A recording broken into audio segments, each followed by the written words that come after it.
A quick thought I wanted to share before going into work. And I made this connection yesterday while filing a report. I need to take a breath.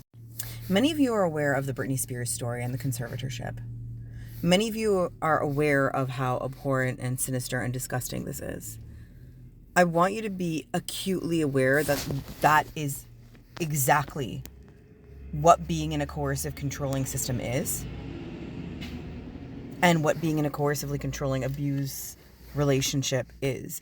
And the reason why this is important to highlight that it's the entire system is because despite a lot of laws being overturned back in like 1984 regarding specifically spousal rights, the fact that you have autonomy on your body, you have autonomy on like a lot of things. I don't know if you know this, but any of your pre-existing assets before marriage don't require necessarily a prenup, because if you can prove that it's been in your family and that it's yours, then it's yours. The issue then becomes like any assets accrued during the marriage is usually more of an issue as long as you keep it in your name.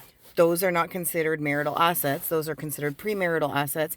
And in many ways, those can be protected. However, when we are taught about prenuptial agreements, we are not taught about the fact that our premarital assets, should they stay in our name, remain as a protection for us. And so if some of us are either intimidated, uncomfortable, or so cognitive dissonant that we're not willing or necessarily considering the idea, or we've been groomed to consider the fact that a prenuptial agreement, is not, that's not a real marriage. For those of us who were groomed like that, because many of us are, for those of us who were raised like that, or who believe like that, or who were instilled fear, because a lot of people say yes because they are scared, and a lot of people say yes despite the cognitive dissonance, and a lot of people, women specifically, femmes, are targeted because they are accomplished, because they have financial prosperity of some sort, because statistics show that women are typically, and femme are typically, more educated and more financially organized and able to accrue better finances than their male counterparts. Brittle me that. And yet when you go and you can show clear evidence of fraud, or show because of financial abuse, or you can, like, for me, the flip literally happened the day of my wedding. And it came into full effect within a couple of weeks. But with like the day of my wedding, I started to see warning signs. The next day, I really started to be like, oh, fuck. I may have been played here.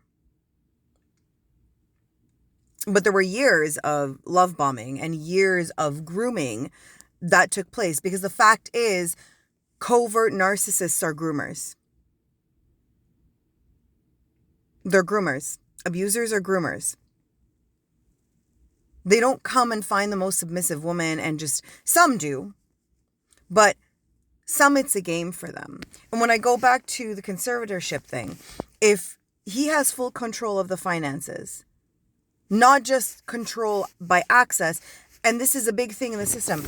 Well, did you have access to the finances? Yes, but I was terrorized out of spending a penny to a degree that I've literally developed a disorder that causes such severe panic when I have to spend money, or when I want to spend money, even if it's money that is exclusively my own. And so if you're being financially controlled, if your movements are being controlled, if you're being surveilled, if the clothing you wear is being determined, if the food that you put in your body is being controlled, if the shape of your body is being controlled, if the tone that you speak in is being controlled, if the subjects that you can discuss are being controlled, that is in itself a fucking conservatorship. Enforced legally by the system and the authorities.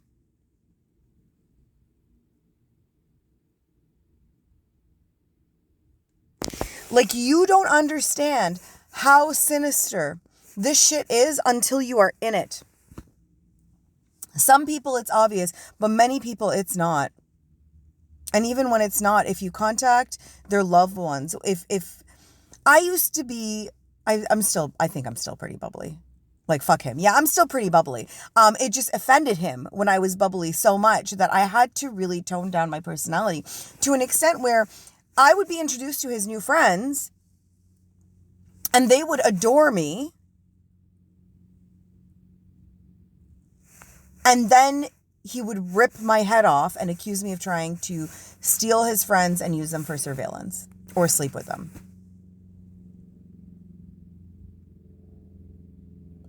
So I isolated myself from any potential to meet new people, which most of the people that I met were through him. And go even further is that my friends would be triangulated against me with their knowledge or not, in the sense that unbeknownst to me, he was surveilling all of my texts, all of my social media, all of everything. And then he would either make up stories that they contacted him and said that they were concerned for my mental health, which is a big one. Conservatorship, mental health, weaponization of mental health. This is a non-legally binding situation that somehow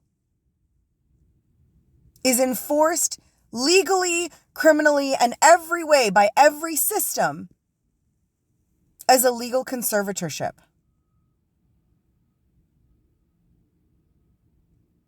The only difference is if you have the protection of a goddamn legal conservatorship, they would know who fucking killed you. And they wouldn't make excuses like crime of passion. So it instills a bit of fear in the person who is being coercively controlling. But Britney Spears is not an exception. This is the norm of what is coercive control. And it's implemented in so many ways, usually in domestic circumstances, but it can be done by a parent to a child to a parent, and by a country to a country. You know, a certain country that is not real enforces its right to enact a conservatorship on Philistine. And the final destination is always death. Death of the victim. And a retaliation by a victim is seen by any of the oppressors and people who have been convinced by the oppressor to believe them that October 7th was actually just the initial attack. They don't ask what happened before that. And the fact is that the judges can't be counted on. Because even in family law, despite the studies showing very clearly how harmful a coercive controller is, not only to the parent that is trying to leave them, but to the children as well. How dangerous it is to keep a contact between the two and the children. How much better the children do without the coercive controlling parent. Despite all of that, somehow the courts still deem it necessary to ask, is he a good father? And then grant joint custody.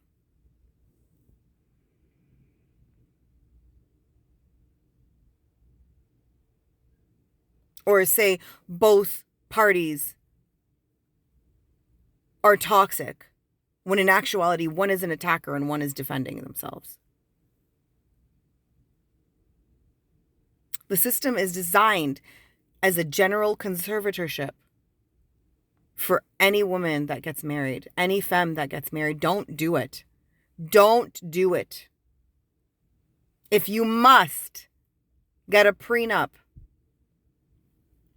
if you must document everything, if you must have an I will not tolerate list and stick to it, because if the switch up happens to you as bad as it did to me right after the fucking wedding, you need to get the fuck out of there and leave right away. And be aware. Nobody warned me about any of these things, so I stayed way too long. So learn from my mistakes, especially since my odds of getting out of this are not very good. I mean, alive. Anyway. Yeah.